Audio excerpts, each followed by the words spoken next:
టేస్టీగా ఈజీగా mutton curry ఎలా చేయాలో ఈ వీడియోలో చూద్దాం రండి. హలో ఆల్, వెల్కమ్ టు శుభ వ్లాగ్స్. నేను ఇక్కడ హాఫ్ కేజీ మటన్ తీసుకున్నాను. మటన్ని కడిగి కొంచెం పసుపు, 1 టీ స్పూన్ కారం, హాఫ్ టీ స్పూన్ సాల్ట్ వేసి కొంచెం ఆయిల్ వేసి కలుపుకోండి. తర్వాత మిక్సీ జార్ తీసుకొని హోల్ గరం మసాలా, కొంచెం జీలకర్ర, కొంచెం ధనియాలు వేసి కట్ చేసుకున్న 1.5 ఉల్లిపాయ ముక్కలు, మిర్చి 1, కట్ చేసుకున్న టమాటా 1, అల్లం వెల్లుల్లి ముక్కలు వేసుకొని మిక్సీ పట్టుకోవాలి. ఆ పేస్ట్ని మటన్లో వేసి బాగా కలుపుకోవాలి. తర్వాత కుక్కర్ తీసుకొని స్టవ్ మీద పెట్టి 4 టేబుల్ స్పూన్ ఆయిల్ వేసుకొని కట్ చేసిన ఉల్లిపాయలు వేసి వేగాక మటన్ వేసుకోవాలి, కలుపుకోవాలి.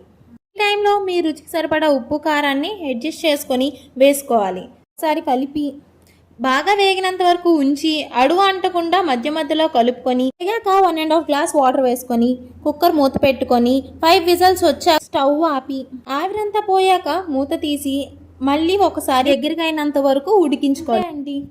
Do like, share and subscribe శుభ వ్లాగ్స్. నెక్స్ట్ వీడియోలో మళ్ళీ కలుసుకుందాం.